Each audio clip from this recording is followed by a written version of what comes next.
Salam, hər vaxtınız xeyir olsun, hörmətli izləyicilər.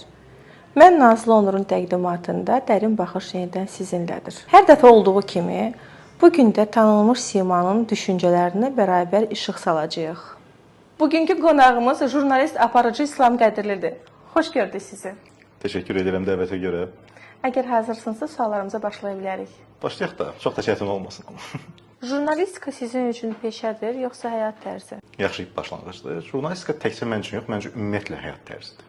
Yəqin razılaşarsınız da, hər adamın gördüyü iş onun xarakterinə bu və ya digər şəkildə təsir edir. Jurnalistika özlüyündə elə bir sahədir ki, ya gərək səndə vahid bir xarakter xüsusiyyətləri olsun ki, sən jurnalist ola biləsən, ya da bu iş özü səndə o müəyyən bir xarakter çərçivələri formalaşdırır. Keçən dəfə LinkedIn-də yazmışdım bu barədə ki, xüsusən televiziyaçıların, televiziya işçilərinin bir xarakter xüsusiyyətləri olur da. Məsələn, çox operativ olmaq. Yəni televiziya səni məcbur edir ki, sən anlıq qərar verə biləsən, sürətli qərar verə biləsən, sürətli seçim eləyə biləsən. Ona görə çox sürətli düşünür televiziya adamı və yaxud çox skeptik olur, çox şübhə ilə yanaşır, sualla yanaşır hadisələrə və s. Ona görə məncə jurnalistika ümumiyyətlə həyat tərzidir, həyata baxış tərzidir. Yəni təkcə bir iş deyil. Bugün Azərbaycan televiziyasının ən böyük problemi hansıdır? Birinci məncə monetizasiyadır. Yəqin mənimlə razılaşarsınız. Maliyyələşmə məsələsi kifayət qədər. Çünki reklam tortu balacadır. Dünyada bu necədir? Bu suyu sən istehsal edirsən, bu suyu mən istehsal edirəm, o birini operatorumuz istehsal edir məsələn və televiziyalara sən gedirsən deyirsən ki, mən 1000 manat verirəm, mən gedib deyirəm mən 2000 manat verirəm, operatorumuz gedir ki, mən 3000 verirəm, mənə reklam elə. Amma Azərbaycanda bunu da sən istehsal edirsən, onu da sən istehsal edirsən, hələ o birini də sən istehsal edirsən və televiziya sənə reklam üçün müraciət edəndə sən deyirsən ki, qardaş 5 manat verirəm, istəyirsən elə, istəyirsən elə, onsuz da alan məndən alır da. Dolayısıyla da məncə monetizasiya birinci problemdir. Kontent istehsalı cəhətdən problem nədir desəz, risk almamaq. Bugün kontent yaradıcıları izləyicini düşündürməkdən çox, izləyicini narahat eləməməyə çalışır. Halbuki bugün auditoriya dəyişib, bugün auditoriya düşünmək istəyir, intellektual kontent istəyir. Yəni bu barədə biraz risk almağı bacarmalıyıq məncə. Bugünə qədər peşə həyatınızda ən çətin verdiyiniz qərar hansı olubdur? Çətin qərarım olmayıb. Mən intuitiv qərar verirəm ümumiyyətlə. Bütün qərarlarımın da arxasındayam və şey olaraq düşünürəm.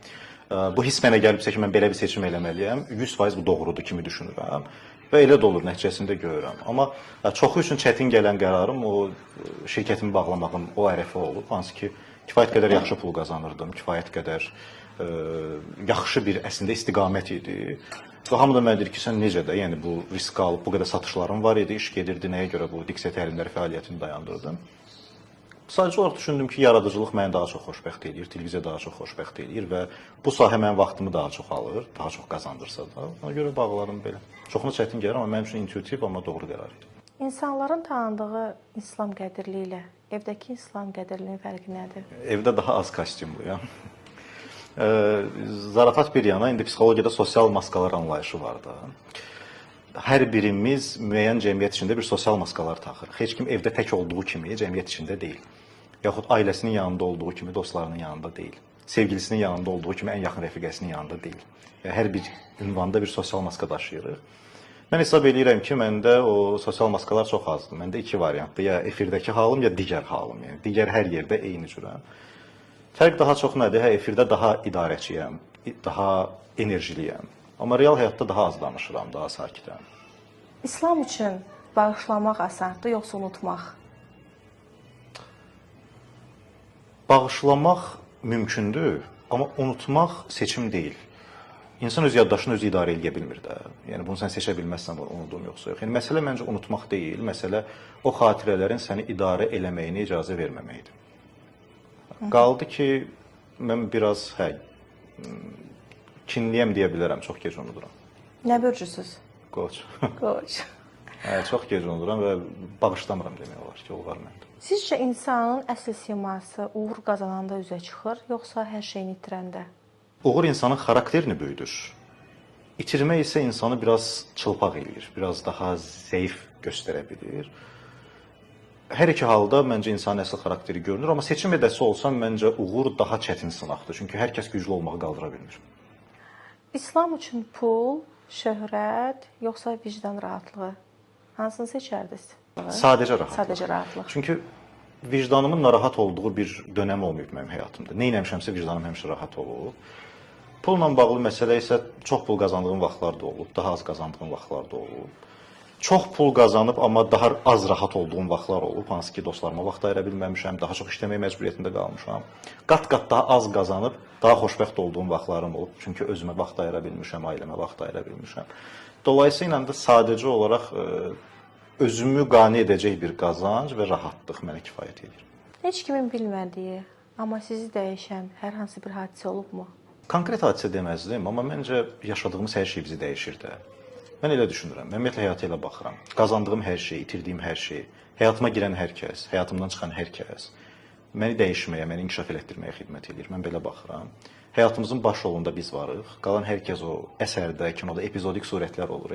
Əsərə, kinonun hansısa bir yerində girir, sonra da çıxırsan, onu bir də görmürsən. Amma orada sujet xəttinə nəsə qatır da, nəsə bir dəyişiklik eləyir. Mən elə baxıram sadəcə. Ona görə həyatda yaşadığım hər şeyi mənə dəyişən və məni inkişaf elətdirən bir əlavə kimi görürəm. Həyatınızda kaş bilməsəydim dediyiniz hər hansı bir həqiqət olubmu? O qədər. Mən həmişə deyirəm ki, bilməmək daha böyük xoşbəxtlikdir. Bayaq dedim, televiziya adamları daha çox analiz eləyirlər, daha insanları yaxşı tanımaq xüsusiyyətləri formalaşır filan. Bu biraz həyatı çətinləşdirir, amma buna baxmayaraq mənim ümumiyyətlə həyata baxışım belədir ki, acı həqiqət şirin yalandan yaxşıdır. Mən özüm də elə adamam, dostlarımı da elə seçirəm ki, mənə acı həqiqət deyə bilsinlər, bir iradı mənə açıq şəkildə bildirə bilsinlər. Belə adamları çox sevirəm. Ən ağır yük vicdandır, yoxsa xatirələr? Vicdan yoxsa xatirələr? Xatirələrlə yaşamaq olur, amma vicdan hər gün səni sorğu-sual eləyir də. Ona görə məncə vicdan daha ağır olur. İnsan bəzi insanları niyə heç vaxt unuda bilmir? İnsan insanları unuda bilir, Nazlı. İnsan insanları unuda bilmir deyə bir şey yoxdur. İnsan insanları unuda bilir. İnsan o insanla yaşadığı xatirələri unuda bilmir. İnsan o insan barədə beynində yaratdığı fikirləri unuda bilmir. İnsan o insanın sənə yaşatdığı hissləri unuda bilmir. İnsan insanı unudur dolayısıyla da. Unutmusunuz. Elə bir xüsusi hadisə olmur mənim həyatımda, yəni belə deyim. İslam bəy, siz necə düşünürsünüz? Sevgi insanı azad edir, yoxsa məsuliyyətli? Həqiqi sevgi insanı daha məsuliyyətli eləməlidir, amma iş orasıdır ki, bu məsuliyyət sənə yük kimi gəlməməlidir. Fərq budur.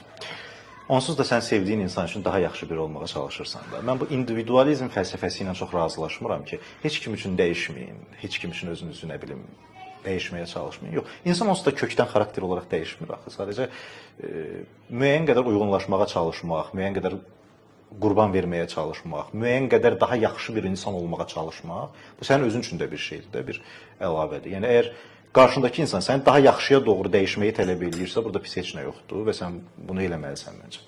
Sevgi məsuliyyətdir. Sevgi məsuliyyətdir. İnsanı yaşadan ümiddir, yoxsa məcburiyyət? İnsan məcburiyyətlə yaşayır, amma insan ümidlə inkişaf edir. Mən bu ikisinin fərqini belə görürəm. Aha. Necə düşünürsüz? Güclü olmaq zəif olmaqdan keçir. 100% elədir. Ümumiyyətlə güclü olmaq mən hər şeyi bilirəmi göstərmək deyil. Bilmədiyimi də etiraf eləyə bilməkdir. Ümumiyyətlə zəif görünməkdən qorxmayan adamlar daxilən daha güclü adamlardır. Mən elə adam çox tanımışam ki, sırf özünü güclü göstərmək üçün yaxşı bir sevgini itirib, yaxşı bir dostluğu itirib ki, sırf bu daha güclü görünsün. Yəni öz zəiflikləri üzə çıxmasın. Çünki bəzən sevgidə insanın zəif tərəfləri də üzə çıxır axı və sən görürsən ki, zəif tərəflərin üzə çıxır, başlayırsan ondan qaçmağa. Dolayısıyla da bəli, zəif görünməkdən qorxmayan adam daxilən daha güclü adamdır. Və sonuncu sualımı sizə ünvanlamaq istəyirəm. Bugün mən deyil, vicdanınız sizdən müsahibə alsaydı, ilk sualı nə olardı? Yəqin deyərdi ki, sən bugün həqiqətən olmaq istədiyin yerdəsən, yoxsa insanların gözündə daha uğurlu görünməyə çalışırsan? Məncə insan ömür boyu bu sual axtar. Və bu sualın cavabı nə olardı? Düşünürəm belə, görək də, bəlkə bir neçə ilə tapsam, yenidən görüşəndə deyərəm. İnşallah. İslam bəy, səmimi müsahibəniz üçün çox sağ olun, təşəkkür edirəm sizə. Mən təşəkkür edirəm dəvəti üçün. Hər insanın bir hekayəsi, hər hekayənin isə dərin bir mənası var. Bugünkü çəkilişimizdə bizə şərait yaratdığı üçün